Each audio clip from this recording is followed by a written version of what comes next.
You are listening to the People Centric Podcast, where we talk through the toughest challenges that people face at work and give practical advice to fixing those challenges.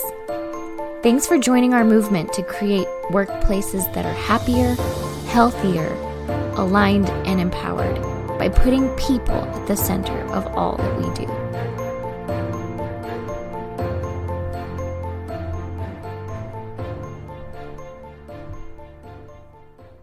Hey, people-centric leaders. Welcome to the People-Centric Podcast this week. I'm gonna start off with a little bit of a story. Everybody loves my stories. That's what we keep hearing from my mom, who calls me and says, like, I like your stories. That's awesome. So we appreciate my mom for listening. And actually, truth be told, I'm pretty sure my mom doesn't know how to access a podcast. So that'll be fun. Well, you should show her. She'd be really proud of you. She why did you say it like that? She would be really proud of, like, the podcast puts me over the top. No, Yeah. it's just another point of pride. Like you should show her. She would be proud of you for doing this. Yeah. And then it'd be like talking to you every week, you know? Yeah. And her whole team. Yeah. Oh, this is kind of sweet. Now I want your mom to listen to it. Wow. No. I'll say hi to her. Hi, Don's mom. Okay, mom, everyone wants to say hi to you on this episode. This is the episode. Yeah. So here's the story real quick. So a lot of you know I'm a recovering engineer. I started my first 10 years of my career as an engineer. I was a chemical engineer, a couple big companies, 3M and Archer Daniels Midland. And one of those companies had a safety incident that occurred. And nobody got hurt, but somebody almost could have got hurt, is what happened. And so we were looking into it, and there was a group that was assigned, as often happens when there's what's called a near miss. There's a group of engineers that are assigned to look into it to find out exactly what caused it so that you can eliminate the cause so you can prevent that from happening again. And what it did was something that happened to a pump. I'll just be generic on that. That's not important exactly what happened, but this pump almost exploded. So we were worried about that. So what caused the pump to almost explode? And we had two very different theories out that were proposed by the team. And we were debating the two theories that were out there. And one side was taking, well, I think it's this, this, and this. Another side was saying, I would think it's this, this, and this. And our safety manager at the time was starting to see a lot of conflict in the room and a lot of disagreement, and it was making him really uncomfortable. And so he said something really odd, as he said, well, maybe you're both right. Maybe both the cause is both things that actually happened, which is literally like technically impossible. It was actually not even possible for both of those two things to happen that are out there. And so the reason I tell that story is, first of all, like the whole room kind of paused, like went like, no, actually it can't be. There was a little bit of a discussion amongst the engineers. Like, we all knew each other and had been working together for a long time. And so while we were speaking passionately about the different theories that were out there, as soon as he said that, we all kind of went like, no, we're all cool. We're just disagreeing with each other right now. We're going to try to find the solution, and we'll try to figure out which thing really actually happened. I was right, by the way, not trying to keep score, but I was right about what actually happened. But that's not the point. That's not the point. The point is, how do we disagree at work? We've started to notice more and more, especially since the pandemic, that a lot of teams are forgetting how to people, as Stephanie said earlier today. Like, sometimes you just forget how to people. How do we disagree with each other at work and still create a team? Is disagreement something that's a threat to the team?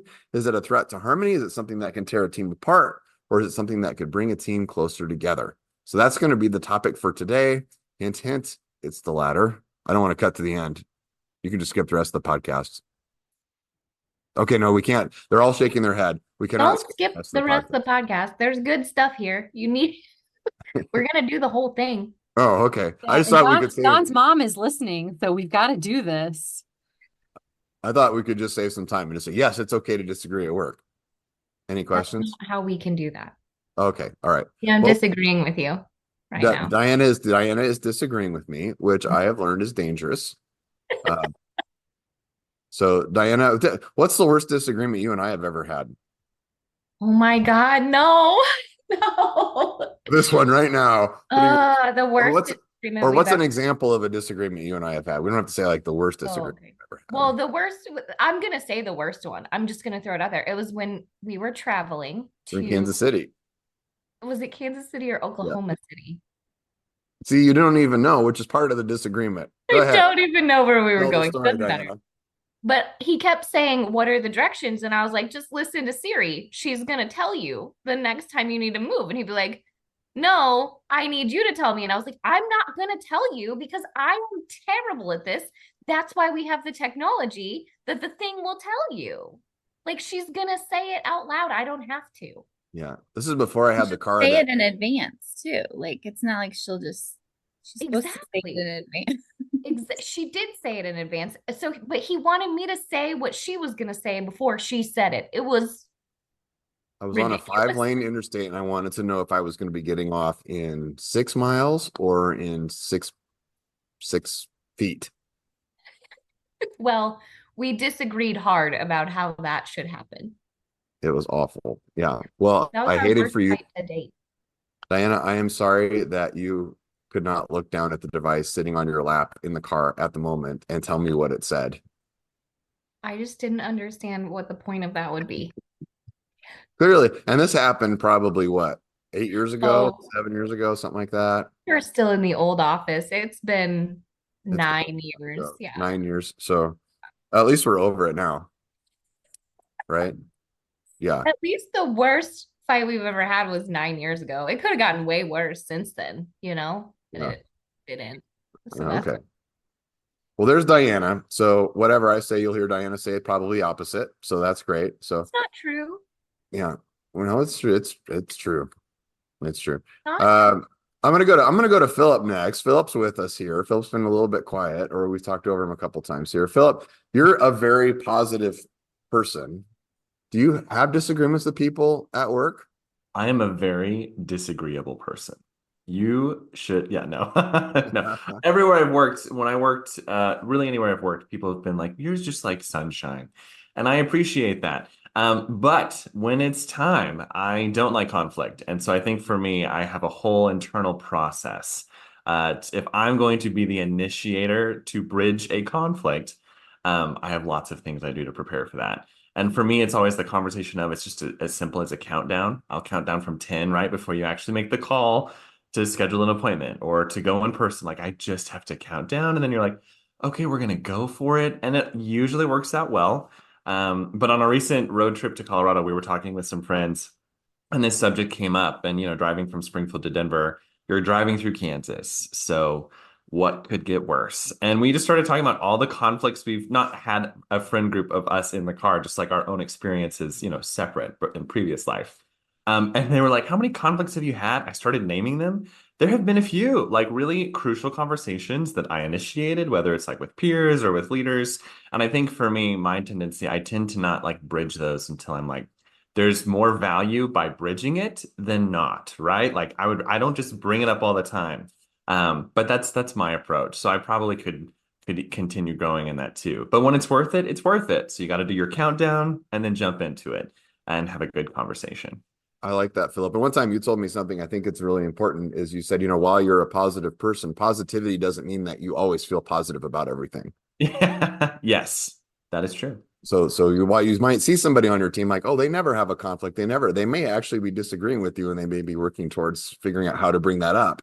Especially if you see them counting down.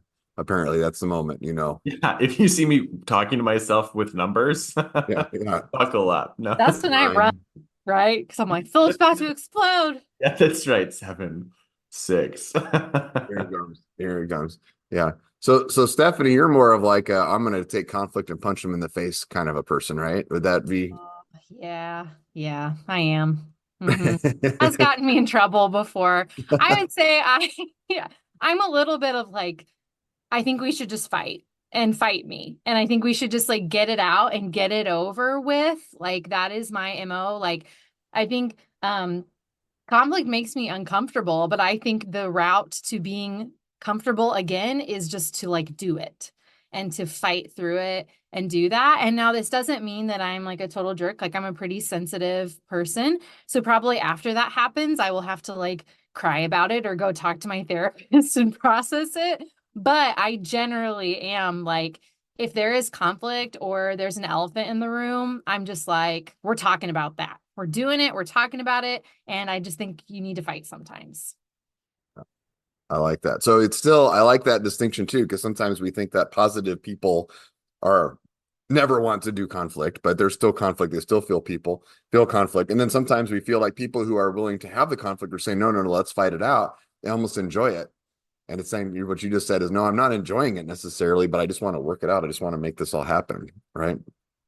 So then we've also got Bethany with us here from our team. And Bethany is like Bethany, I always see you as like the peacemaker, mediator, like, let's be reasonable. Let's think about this.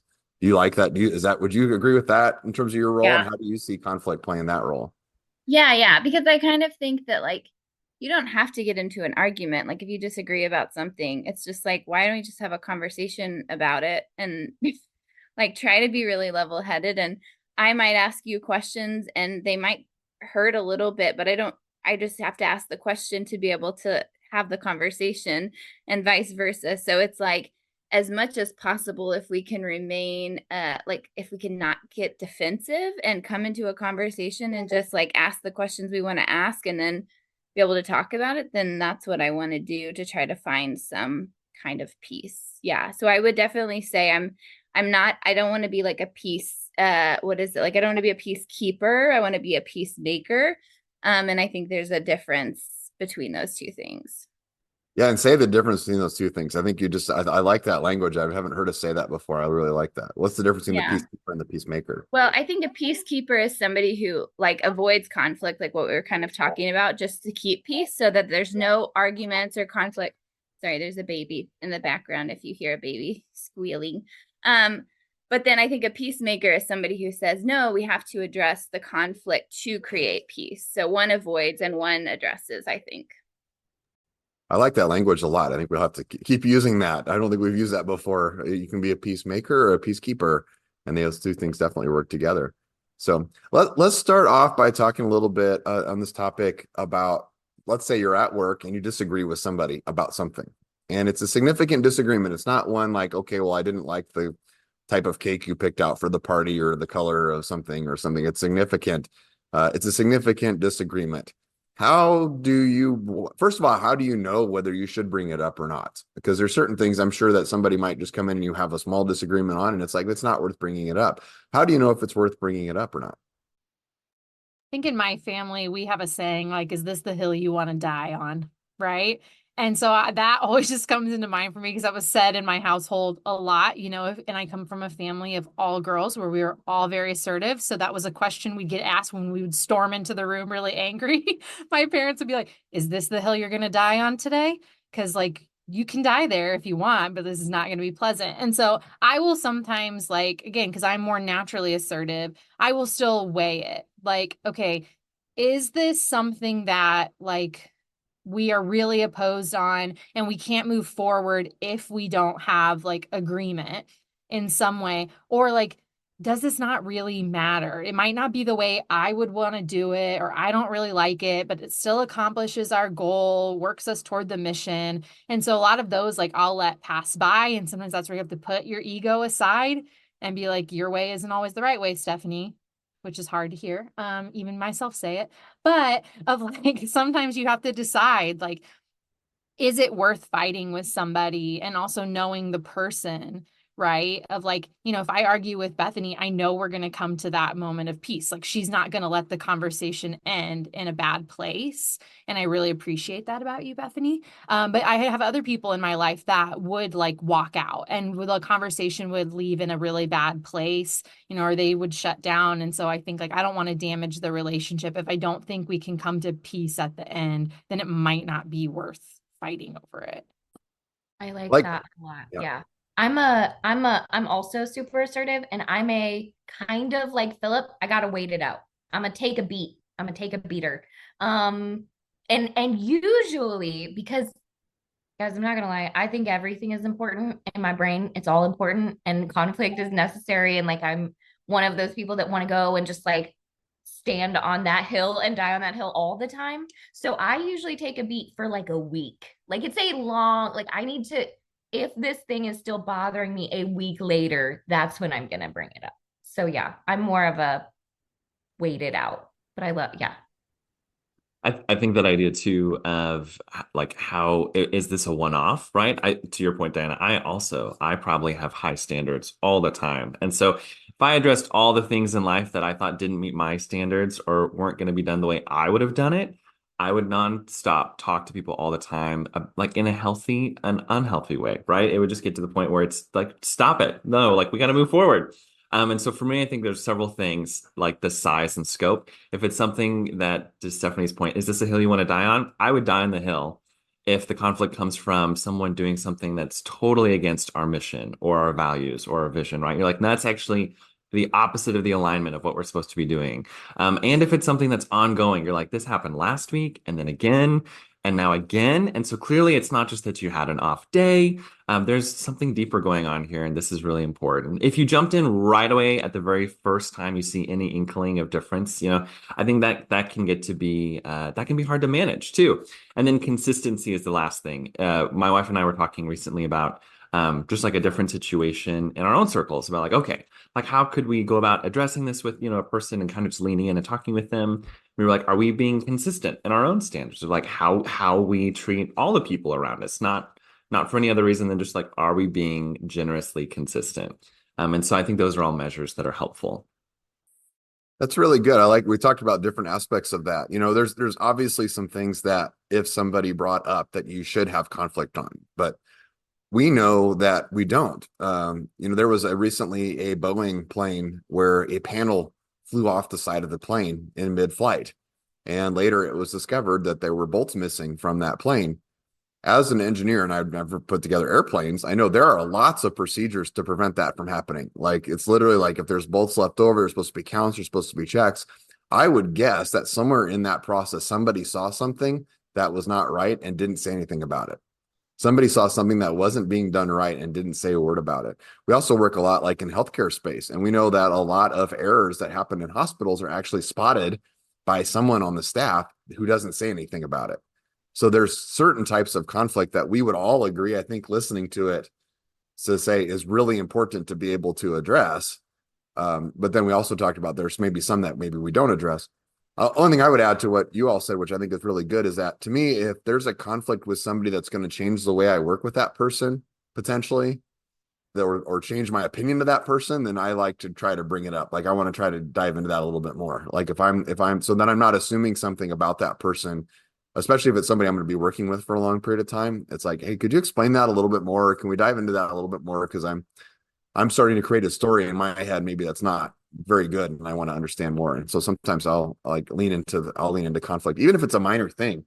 Even if you come in the morning, I'll use a really simple example. You walk in the morning and you say good morning to somebody, and they don't say good morning back to you, and they just kind of walk past you. If it's really bothering you and it's out there, like it's not that big a deal. But if it's bothering you, and you sometimes can't you can't impact if it's bothering you or not. So if it's really bothering you, maybe you should go ask the question. I like one of the points I think we can make is it depends on the other person, right? Depends on how the other person reacts to conflict. Let's talk about that a little bit more. I think good teams are open to conflict with each other. They can be approachable. I think everybody would agree that as a person on a team, you want somebody to come and tell you something that's not going right. We've seen lots of surveys. Employees want to know when they're doing something wrong. Team members want to know when they're doing something wrong. Like we say that we want that, but sometimes some people act in ways that make it less likely for people to give that feedback than others. Can we talk a little bit about that? Like, how do people act? How could we react in a way that prevents people from telling us things that we need to know? I mean, I think if you yourself are assertive back, right? If every time somebody tries to tell you something that's difficult or hard, you push back on them and don't receive well, I think that prevents people from saying things, right? Nobody wants to fight. Like I guess that's not true. Most people don't want to fight. Most people want conflict in a healthy way. And so if they come to you and they're like, hey, Diana, I noticed that I don't know, whatever. And I'm like, you're an idiot. Shut up. Don't tell me what to do. They're probably not going to bring me any more feedback. Yeah, there's a comment. We just talked about this in another episode. Meeting people where they are. When somebody brings you something that's in conflict with you, you should meet them where they are, unless they're super, super angry with you and yelling at you or something like that. Then you don't need to yell back. You want to kind of steer them like, hey, I hear you. I understand you're really frustrated, but I'm trying to steer this back. But I've seen folks obviously, like if I'm aggressive and you give feedback and say like, well, I don't care, this is what happened, da da da da, and you get defensive about it or you get aggressive back, that's going to shut down things. I've also seen people get, I'll call it intense in that, where they suddenly, like the other person's like, hey, you didn't say good morning to me in this morning, and then somebody will suddenly lean in and say like, so yeah, I'm really sorry I didn't say good morning, but can you name 3 other times where I have insulted you? Like, isn't this the first time I've ever done this to you before? Like, isn't this? And it's you're like, whoa, never mind. I don't ever want to bring that up again. Has any? I see you all nodding your heads. Have you seen that before? Yeah, I mean, and I think maybe we should talk about this of like, how do you bring it up the right way then? Because I think what happens a lot of times, and because I mean, this has happened to me before, where somebody comes to you and basically tells you that something you did like hurt their feelings or upset them in some ways. And I think you have to first acknowledge like you're probably going to surprise this person, because if they knew they hurt your feelings, most healthy people would apologize to you, right? Once they recognized, I hurt your feelings. So it's like probably first understanding, like they probably don't know that yet. And so how you approach them with this is really important, because I think a lot of times people get surprised and then feel like they have to go on the defensive and they get really intense or say some of those things. So I don't know. I'd love to hear from everybody on our team, like what's the right way to bring it up, because I think we've all experienced it and then see it happen a lot in our work where people bring up something and really like when they tell us the story of how they did it, we're like, ooh, like I probably wouldn't have said that. My first thought on this was try to know when it's a you problem versus a them problem. You know what I mean? Because I think sometimes it's like if somebody comes in, using Don's example, and doesn't say good morning to you, well, yeah, if that's the first time that's ever happened, like maybe just let it go. Like maybe it has nothing to do with you, like you might not need to even bring it up. Maybe you need to think about like, why does that bother me so much that they didn't say good morning to me? And maybe I need to just like deal with that and give them grace and like move on with the day. If it's a consistent thing, then I think maybe it's a conversation, but I think it's usually led by a question to say, instead of saying like, hey, what the heck is wrong with you? Why don't you ever say hi to me in the morning? I'm so nice to you. Instead just being like, hey, I've just noticed you seem like not yourself in the morning when you come into the office. Like, is everything going okay with you? And just kind of, I think to the point that Don was saying of like meeting people where they are, figuring out like what's going on with the other person versus like how it's impacted you is, I think, a good way to approach it.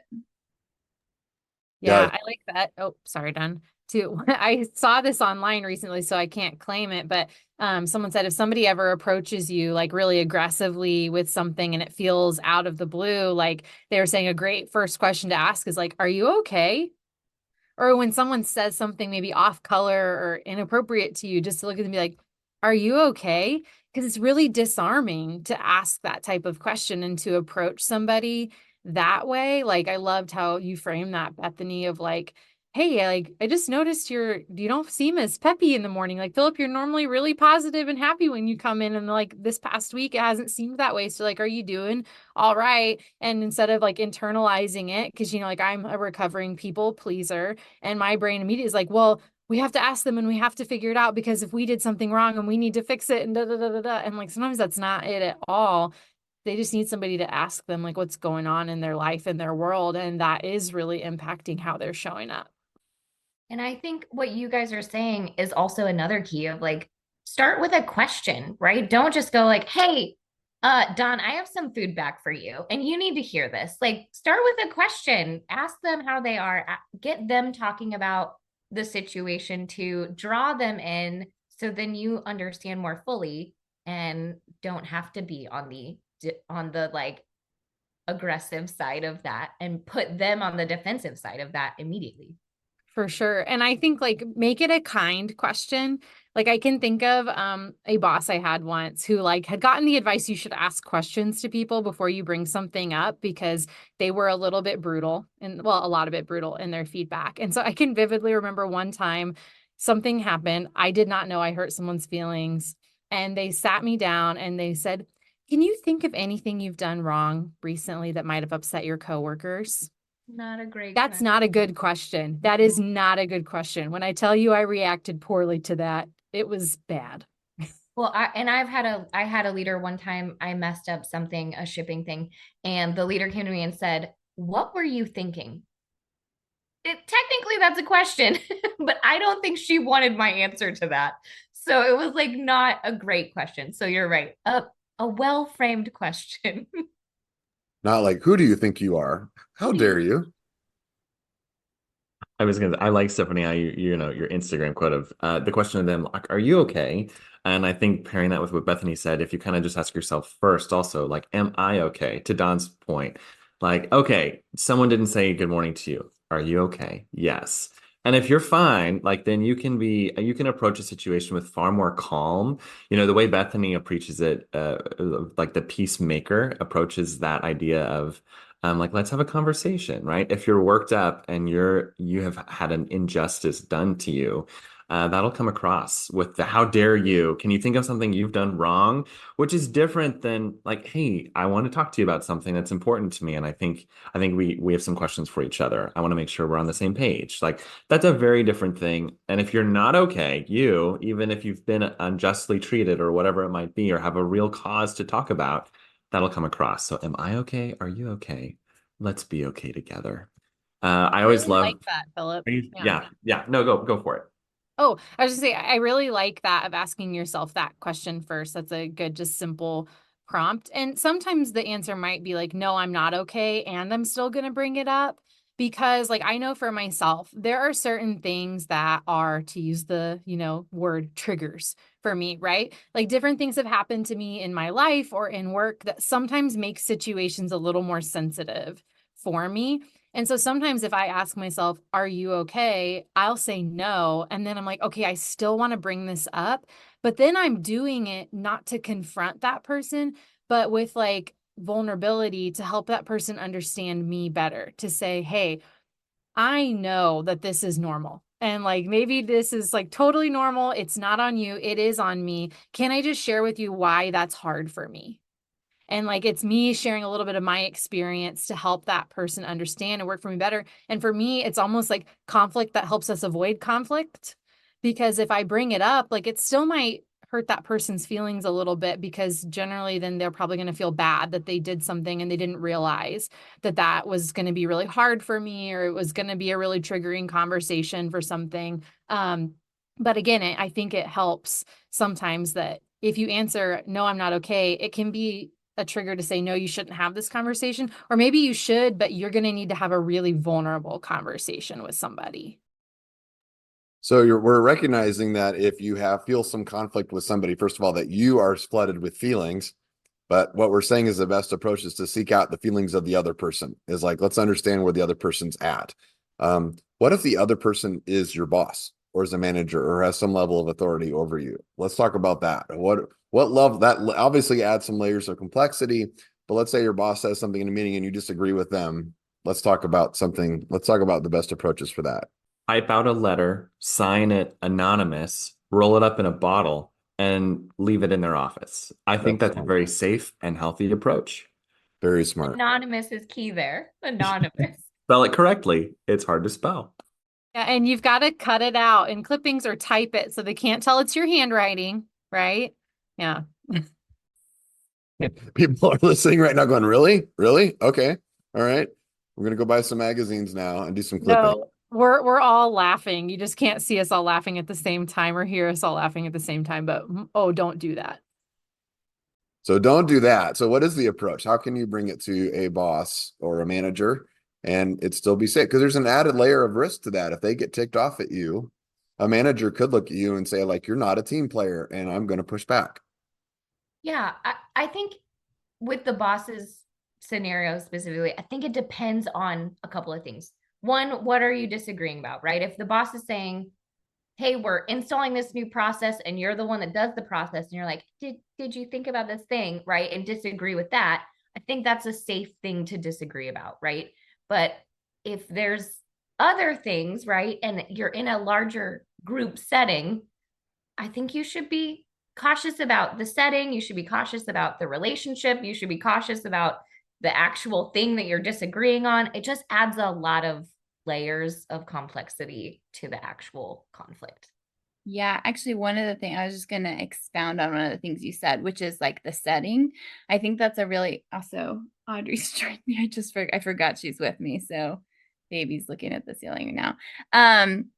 Anyways, so one of the things you said was the setting. And I think that's true for like any conflict you're having. That's true of anybody, because I think you just have to be mindful of like how am I bringing something up to somebody in a respectful way to where it's not going to damage maybe their reputation in front of other people or make them feel uncomfortable. I think about this with, obviously we're using it in terms of like a boss, but I mean, thinking about it even in our personal relationships of, if I'm going to bring up something to my husband, it's probably better if I don't always bring that stuff up in front of our kids, or like other friends or family or things like that, of like knowing the right setting to bring up these conversations, I think is really, really important just for mutual respect and conflict. So I think that's a really good one.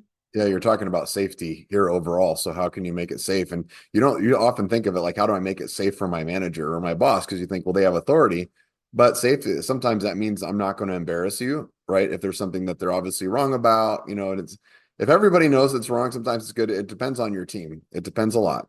You have to recognize your situation. But if your boss if you're really open, I think our team has no trouble calling out mistakes on our meetings. At least you guys, I feel like you guys do it all the time. You guys are very quick to point out all of my flaws and all of Diana's flaws on our team, which is great. I love You're it. less quick to point out mine. I feel like you go to a podcast and have a whole podcast about it to talk to me about things. But it's fine. It's fine. It's fine.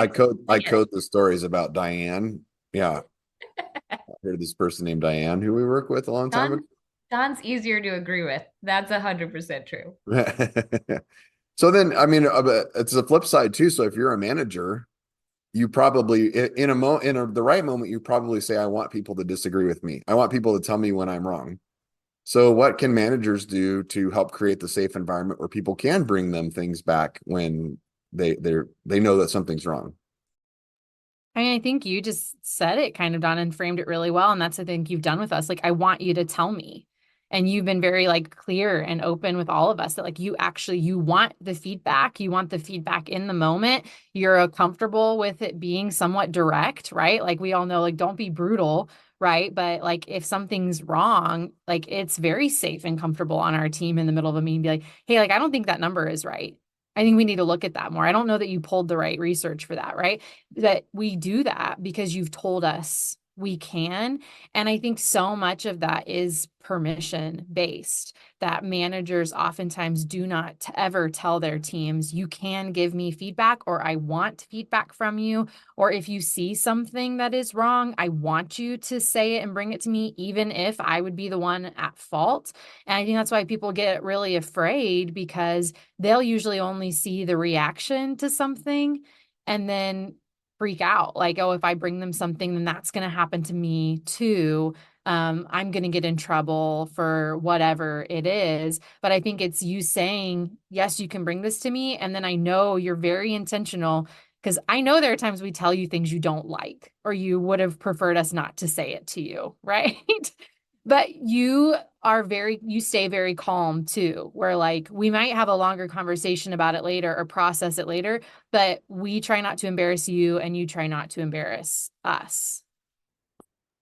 Yeah, that's an important moment there. And I think leaders can be just vulnerable too. If leaders are showing where they know that they've messed up and they're admitting it too, then I think it makes it more okay for others to bring it up too. Yeah, I was thinking of a time this year. I would consider a massive timeline mistake. I guess that was the end of last year. And I found out and I was like, this is terrible. And I reached out to Diana and she just leaned in and helped. Like it was a really meaningful experience, a timeline for a pathfinder and a strategic plan, like some reports that we were doing. So I was not aligned with our client the way I thought I was. And it worked out. We're good. The relationship's good. We did it all on time still. We got it done.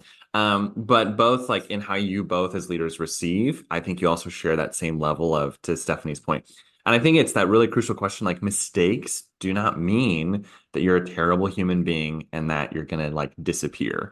And I think that's the culture where whether it's a leader that you're talking to or someone who's a colleague next to you or someone on your team that reports to you, like a mistake doesn't necessarily mean you're a terrible person. And then that leads to conflict. And so the other part of conflict I thought we haven't touched on either, but we're talking as if all conflict is planned. Like I think of that because I'll plan it out because I tend to avoid it, right? But sometimes conflict is not planned. Sometimes, to Diana's point, it just pops up in the middle of a meeting. You realize, wow, this is a topic we've not talked about, but I really strongly disagree with what everyone is saying or what my leader is saying. And so I think that's another element to it too. Sometimes it catches you off guard. Yeah, I mean, or sometimes you just wake up and, choose violence, to say that term, not in a horrible way, but like, I don't know if any of you who are more assertive people, sometimes you just wake up and there is just like a day where you're like, I'm ready. And I'm ready for somebody to disagree with me today because I am in a sour mood and I'm ready for it. And maybe Philip never feels this way because he is high positivity and I'm low positivity and harmony. But I think, to your point, Philip, I thought that was so interesting that you brought that up because how you just described you process it. I don't know that I've ever thought about it that way, of that you plan your conflict. I think for me, I just take things as they come and happen. So maybe all of mine is spontaneous. Yeah. It's an interesting concept, right? You can plan your conflict. You also have to be careful that you're not creating your own conflict. I know, like, when I'm very strategic, and I know earlier in my career, I actually can still do this very much, is I'm always thinking, like, driving into a meeting or something like that, I'm thinking about what I think is going to happen. And sometimes I can play it out in my head and say, like, oh, we're gonna show up to this meeting and such is going to speak up and they're going to push back and and it's going to potentially sideline the meeting. And then you go into, and then that person shows just a slight inkling that I was right, just a little bit.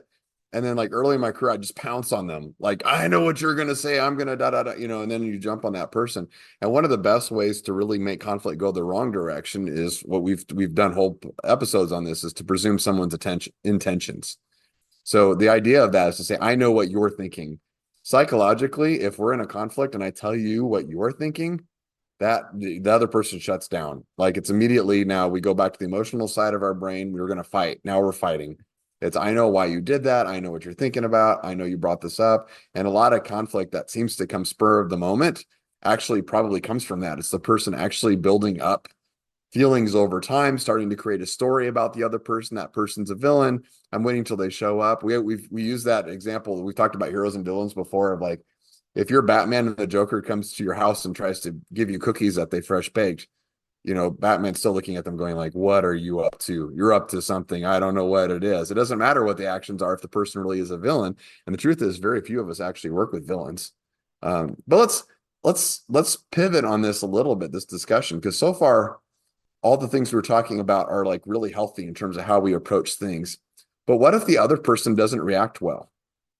What if you do it exactly right and you bring something, let's say you bring something to your boss and your boss yells at you, or you bring something to a coworker and your coworker flies off the handle? What happens if the other person doesn't do the right thing? Well, I was thinking about this a little bit, because I was thinking, even when we talk about like the way that I tend to approach conflict is like, I do want to solve the problem and I do want to get to peace, but sometimes whenever I've done that, depending on the person, sometimes the other person may not, they might, to Stephanie's language earlier, they might not want to fight me. And I'm like, but I really want to solve this thing right now. And they're like retreating.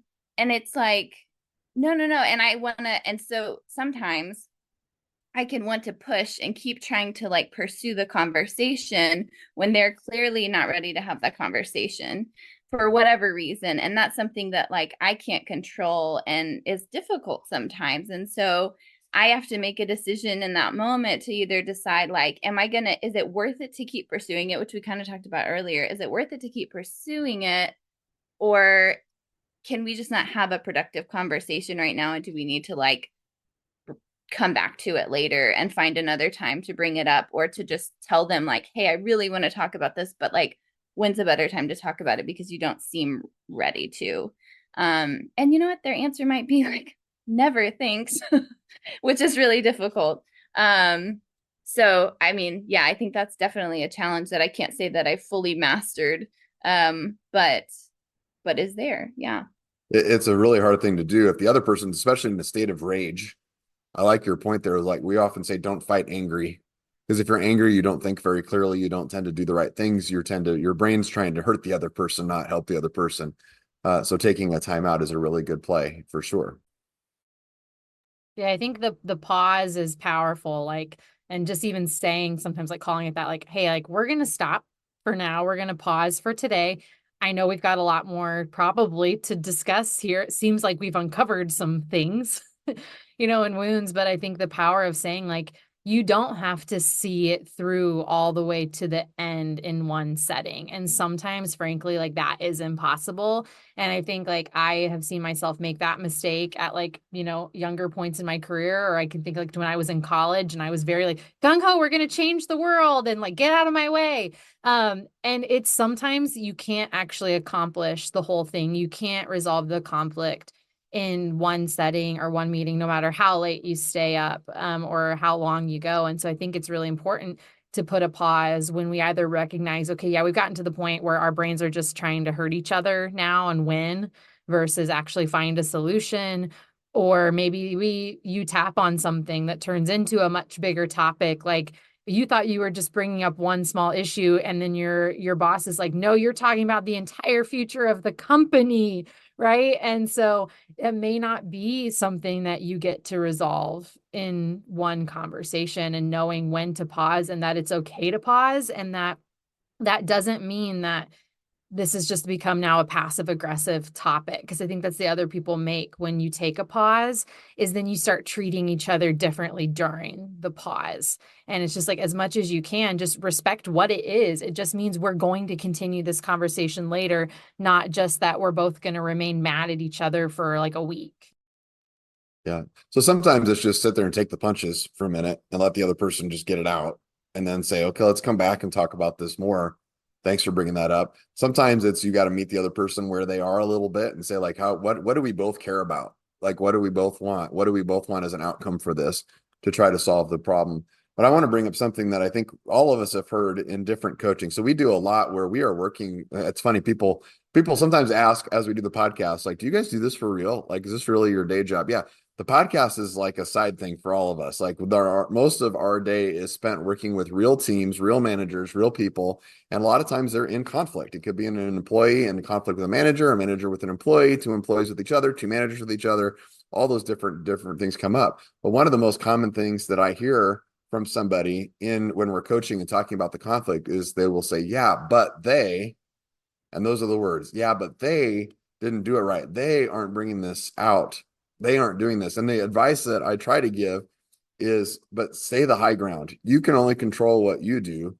Keep the high ground. Like if you can keep yourself from getting angry, if you can keep yourself asking questions, if you can keep yourself showing empathy, if you can keep trying to make it a safe place, even if the other person never does it the right way, you may not resolve that conflict. It still puts you in the best of positions. Let's talk about, like, I was coaching somebody recently who has a manager who just does not conflict well, is not even trying to create a safe space. And we don't have access to that manager. So like, we can't even help that person with it. It's somebody from the outside.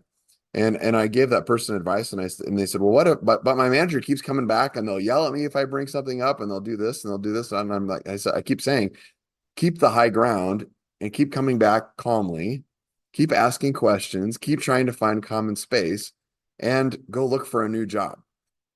Because here's the thing, even if you have to end up leaving that job, if you left it and you kept the high ground, what are your coworkers going to say about you? What kind of results are you going to drive? It's going to be positive. Like all of those things help you in the long term, even if you can't resolve that conflict. If you're a manager and you have an employee who just keeps coming at you, it's tempting. I know you may want to swing back and go join the person and take the low ground. But if you keep the high ground, even if you end up having to terminate that employee, that person, sometimes I've seen that. And I think everybody here's probably seen the scenario where the employee comes back and says, okay, I was treated fairly there. At the end of the day, I got really upset. I didn't see something. Or even the coworker, like if you keep the high ground, eventually, even if the other person never does come to the table, it's still better for you and that team to hold that. So it's also think about what you do. You can't, two wrongs don't make a right, right? So if the other person is doing it wrong, you can't say, yeah, but they did this, so now they started calling me names.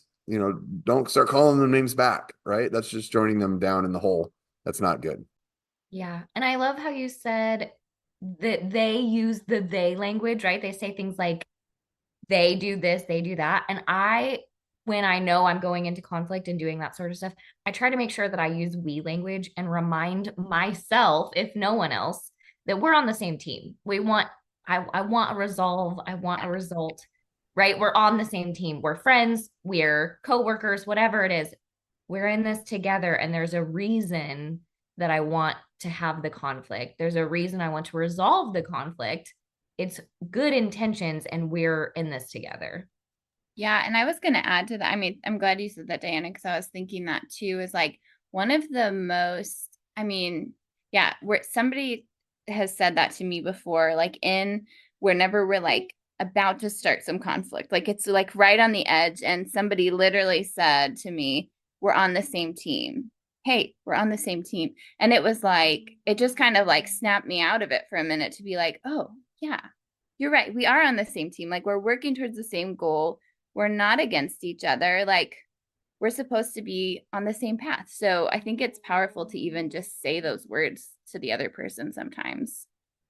Yeah, it's not even a way to necessarily resolve the conflict. A lot of times we think that trust resolves conflict, but it's actually the other way around. Conflict creates trust.